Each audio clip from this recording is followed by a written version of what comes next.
Bu sualı çox tez-tez alıram və ona görə də sizə bunu detallı izah eləmək istəyirəm və xatırlatmaq istəyirəm ki, bu bir öz aramızda yayınıdır. Biz yol yoldaşıyıq, söhbət eləyirik və bu söhbətdə maksimum səmimi və can kulağı ilə dinləməyə çağırıram səni. Gəlin birinci bir mövzuda razılaşaq. Coach hansısa bir xüsusi ilahi varlıq deyil.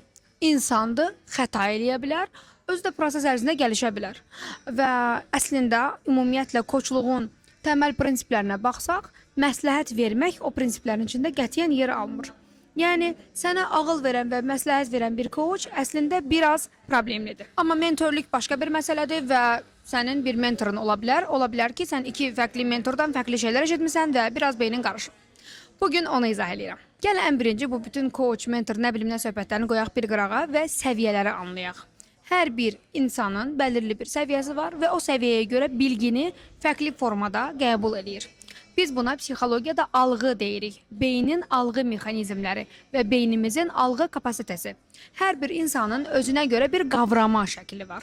Bunu ən kobud formada necə ifadə edə bilərəm? Siz sosial mediada, xüsusən TikTokda və ya bəzi fərqli kütlələrə kəşfiyyata düşmüş videolarda postun altındakı rəylərdən insanların qavrayış sistemini görə bilərsiniz. Məsələn, xoş bir an var orada, kimsə maşın alıb yoldaşına, orada hamı sevinir, əl çalırlar, orada şarlar var və insanlar qadını təbrik eləyir və ya halal olsun kişiyə deyir, kimsə də girib yazır ki, yəqin ki bu onun yoldaşı deyil. Ya da kimsə yazır ki, yəqin ki bu halal pulla alınmayıb və ya başqa şeylər. Bu insanların alğı kapasitesi gördüyünüz kimi müəyyən tutumun altındadır. Və biz bu insanlara nə deyiriksə deyək, o eyni formada algılamağa davam eləyəcək və onun uzun bir müddət algısı ilə işləməyə ehtiyacı var. Yəni o hələ qavrayış mexanizmlərini gelişdirməlidir.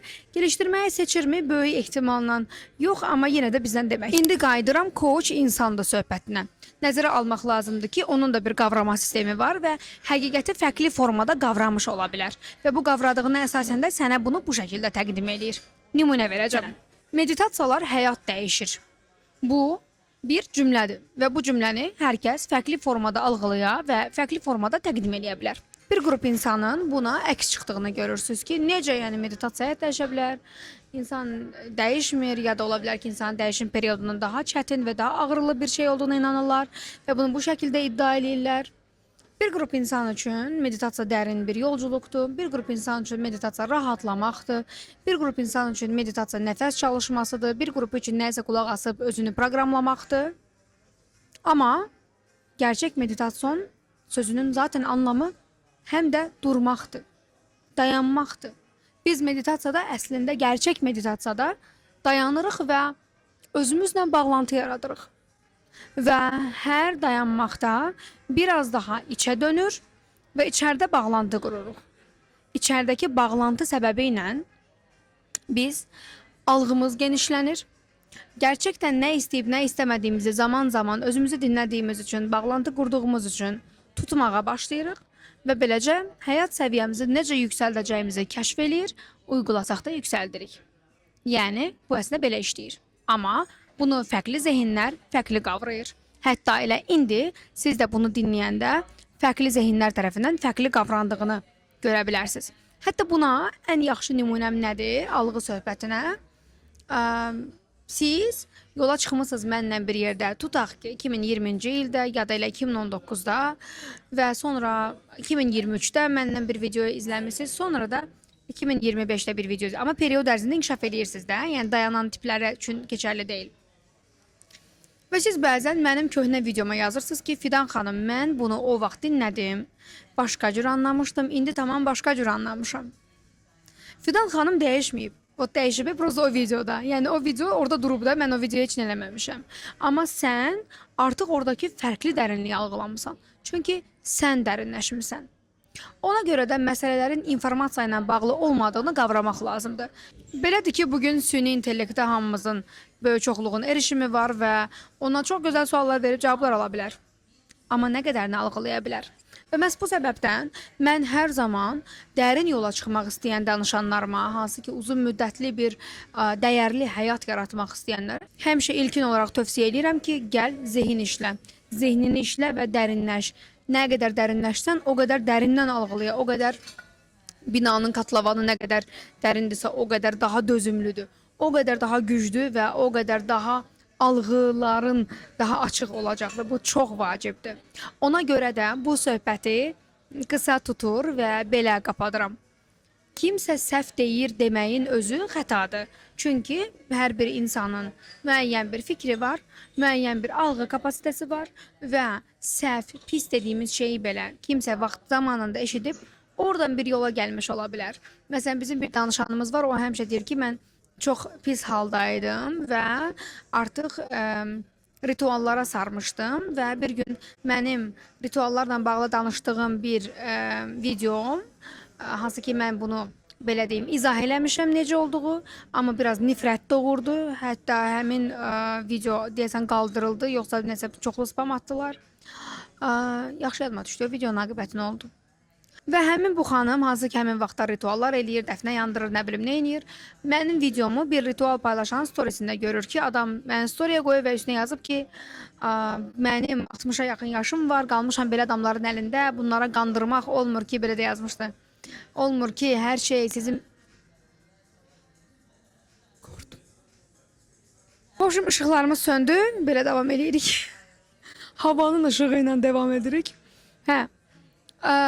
Və belə sürünmüşdü orada məni. Bu xanım da oradan görüb və səhifəmə daxil olub. Deyir, gördüm ki, nəsə danışdığımızda nəsə var və yazıldı konsultasiyaya. Sözün əsl mənasında biz onun həyatını dəyişdirdik. Sözün əsl mənasında biz birlikdə, biz dediyim mən və o ikimiz birlikdə ciddi şəkildə onun yaşamını dəyişdirdik. Çünki o yaşamını dəyişdirməyi seçdi. Və bir yol nə qədər mənim tərəfimdən yaxşı, dəyərli algılanmasa da bir yol və insanı bura gətirib. Ola bilər ki, buradan da harasa aparacaq.